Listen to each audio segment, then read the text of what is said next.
ဒီနေ့အခန်းမှာမီးပြတ်နေပါတယ်မီးပြတ်နေဆိုတော့ကျွန်တော် coffee လဲဖြော်လို့မရပါဘူးဖြော်လို့မရဘူးဆိုတော့ကျွန်တော် coffee ကိုရေအေးနဲ့ဖြော်ကြည့်မှာပေါ့နော်ကျွန်တော်တို့ဒီ cold brew ပုံစံပေါ့ဒါပေမဲ့ cold brew ကသူကချက်ချင်းတောက်လို့တော့မရဘူးကျွန်တော်တို့18နာရီပေါ့နော်18နာရီကနေပြီးတော့24နာရီအဲ့လိုမျိုးအချိန်ကြားထဲမှာဆက်ရမှာဆိုတော့ချက်ချင်းတော့တောက်လို့မရဘူးဒါပေမဲ့ကျွန်တော်လည်း coffee ဖြော်စရာလည်းမရှိဘူးဆိုတော့ကျွန်တော် cold brew လေးစိတ်ကြည့်အောင်နော်ပူလည်းပူချွေးရပြန်နေမိပြက်နေဆိုနော်အဲ့ဆိုကျွန်တော် cold brew စိတ်ကြည့်မယ် coffee ကိုကြိတ်ဖို့တော့ grinder လည်းသုံးလို့မရဘူးကျွန်တော် grinder လည်းသုံးလို့မရဘူးမိပြက်နေဆိုတော့အဲ့ဆိုကျွန်တော်တို့ manual လေးနဲ့ပဲကိုလက်နဲ့ကိုကြိတ်မယ်ပေါ့နော်ကိုလက်နဲ့ကိုကြိတ်မယ်ဆိုတော့ coffee ကကျွန်တော်ဒီကောင်းလေးနော်ဒီ Columbia process လေးပေါ့နော်ဒီ passion ရယ် vanilla ရယ် honey ရယ် flavor လေးပါမယ်ဆိုတော့ဒီကောင်းလေးကိုကျွန်တော် cold brew စိတ်မယ်ကျွန်တော်ပုံမှန်အဖြစ်ဆိုရင်ကျွန်တော်ညဘက်စိမ့်လိုက်တယ်ဆိုရင်မနေ့ဆိုရင်မနေ့လင်းတောက်ရုပ်ပဲပေါ့နော်ကျွန်တော်ဒီတညစိမ့်လိုက်တာပေါ့အခုလည်းကျွန်တော်အားနေရတဲ့ဒီဟာလေးနဲ့ကျွန်တော် coffee စိမ့်ကြည့်အောင်နော် cold brew လေးစိမ့်ကြည့်မယ်အဲ့ဆိုကိုယ့်အကို grinder သုံးလို့မရဘူးဆိုတော့ကိုယ့်အကိုကြည့်ရမှာနော်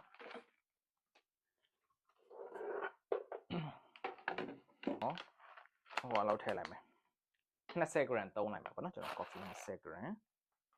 okay ကျွန်တော် coffee 20 gram ကိုကြိတ်လိုက်မှာပေါ့နော်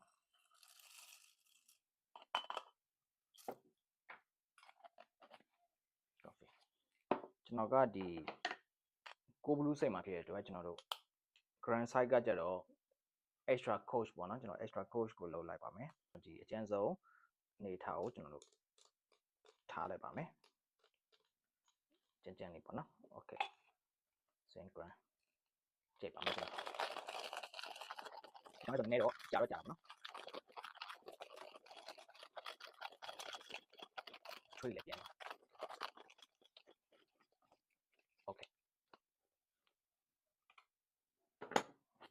okay ရှိတော့နော်အော်ရောက်ပါပြီဆိုကျွန်တော်ဒီကောင်လေးကိုဒီထဲကိုထည့်ပါမယ်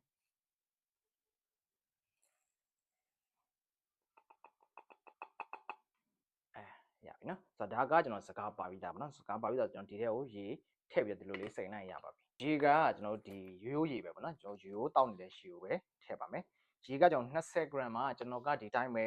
ဒီပလင်းလိုက်ဘူးလိုက်စိမ့်ပြီးတော့ကျွန်တော်ဒီတိုင်းပဲတောက်မှာပေါ့နော်ရေခဲထပ်မထည့်တော့ဘူးဒီတိုင်းပဲကျွန်တော်တောက်မှာဖြစ်တဲ့အတွက်ကျွန်တော်တောက်နေကြ ratio ပေါ့နော်16 ratio နဲ့ကျွန်တော်ဖြောပါမယ် coffee အမှုတ်တစ်ဆရေ16ဆပေါ့နော်ကျွန်တော်ရေ16ဆဆိုတော့အခုထည့်ရတာ coffee အမှုတ်20 gram ဆိုတော့ကျွန်တော်ရေကို320 ml ထည့်ပါမယ်ဆိုတော့320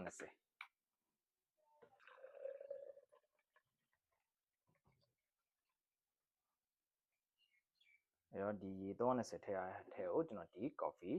အမှုတ်ဒီကောင်ပေါ့နော်ဒီကောင် gram 20ထည့်ရတဲ့ဟာလေးကိုဒီလိုလေး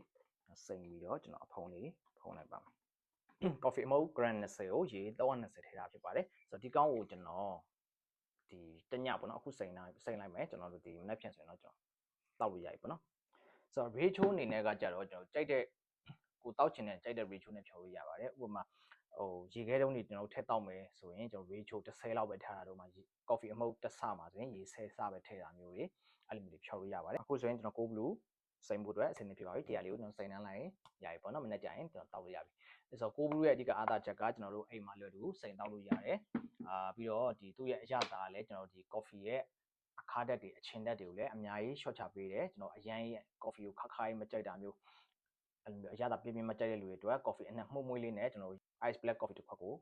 ကောင်းကောင်းလေးတောက်လို့ရပါပေါ့နော်ဆိုတော့ ice coffee ဒီတိုင်းပဲ ice americano တို့တောက်တတ်တဲ့လူတွေဆိုရင်ကျွန်တော်ဒီ ice cold brew လေးကိုတောက်ကြည့်ဖို့အကြံပေးချင်ပါတယ် okay ဒီနေ့မိပြတဲ့နေ့ကတော့ဒီလောက်ပါပဲ